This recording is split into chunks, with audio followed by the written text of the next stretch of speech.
Bien-aimé, bonjour ou bonsoir, ça dépendra de l'heure à laquelle vous suivrez cette vidéo. Alors j'espère que vous allez bien, vous savez aussi, j'espère surtout que vous êtes porteur de bonne énergie. Moi, me concernant, tout va bien, Dieu prend soin de moi. Alors aujourd'hui, je voudrais que l'on commence par ce verset qui dit « Quand je marche dans la vallée de l'ombre de la mort, je ne crains aucun mal, car je sais que tu es là. » Là, on parle de la présence de Dieu. Ta houlette et ton bâton me rassurent. Vous savez, peu importe la situation par laquelle on est en train de passer, tant que cette dernière n'a pas la possibilité, la capacité de nous tuer, alors notre responsabilité à nous est de garder la paix intérieure, le shalom, car Dieu, lui, se charge du reste. En d'autres termes, quoi qu'il se passe, je reste consciente que Dieu est là. Et puisqu'il est là, je sais aussi qu'il est fidèle à ses responsabilités à mon égard. Et donc, je garde la sérénité en moi. Vous l'avez compris, aujourd'hui, je voudrais que l'on parle de la paix intérieure ou encore de la paix de Dieu en nous. Je voudrais que l'on commence par ceci.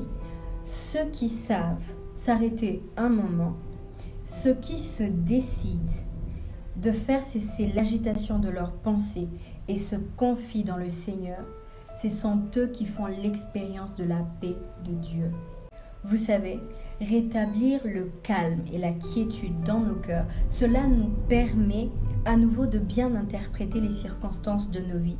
C'est dans le repos et le calme que nous permettons à notre esprit de bien voir et de considérer l'aspect que porte notre situation aux yeux de Dieu.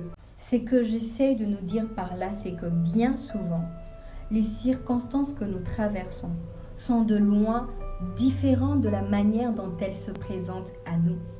Voilà pourquoi nous devons toujours, en toutes circonstances, nous revêtir de la clairvoyance de l'Esprit de Dieu afin de percevoir les choses telles que Dieu lui-même les perçoit. Sinon, je vous garantis que nous passons à côté de quelque chose. Remarquez avec moi que l'abattement du cœur et toutes les angoisses que nous nous imposons quotidiennement ne résolvent jamais rien. Au contraire, ce qui se passe, c'est que toute inquiétude engendre dans le cœur un état de tension intérieure, dans les faits, et de fatiguer le corps en lui-même. Lisons ensemble cette portion d'écriture. Ésaïe 54, 10. Quand les montagnes s'éloigneraient, quand les collines chancelleraient, mon amour ne s'éloignera point de toi. Et mon alliance de paix, soulignons ceci, et mon alliance de paix ne chancellera point, dit l'Éternel qui a compassion de toi. Avons-nous conscience que l'auteur de cette affirmation extraordinaire, c'est Dieu? Dieu qui n'a pas hésité de donner son Fils unique, Jésus. Et Jésus lui-même qui nous a aimés au point de donner sa vie pour nous. Il l'a fait pour quiconque. Il l'a fait pour nous tous. Cependant, je sais que quelqu'un me dira par exemple, tu fais bien de parler, mais comment aurais-je la paix intérieure pendant que mes enfants n'arrivent même pas à étudier par manque d'argent? Quelqu'un d'autre me dira, tu fais bien de parler, mais comment aurais-je la paix intérieure alors que je croule sous une tonne de dettes? Je n'arrive même pas à payer mes factures. Ou encore, tu fais bien de parler, mais comment avoir la paix intérieure pendant que je n'arrive même pas à satisfaire aux exigences justes et saintes de Dieu?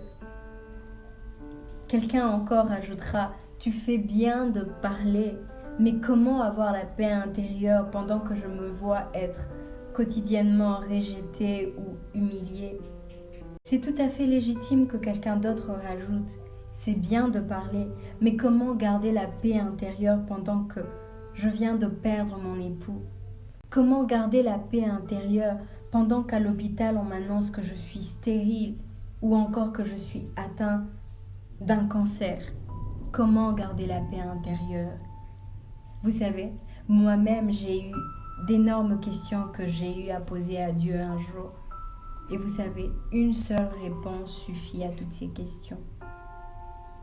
Si j'ai reçu Jésus-Christ comme maître de ma vie, il faut que j'apprenne à le laisser agir en moi et à ma place. Parfois, il suffit juste de lâcher prise et de dire à Dieu, je reste tranquille et ce que je ne peux pas faire, je sais que toi tu peux le faire en moi. Dire Seigneur, je reconnais mon incapacité et ce que je ne peux pas faire, je te laisse le gérer.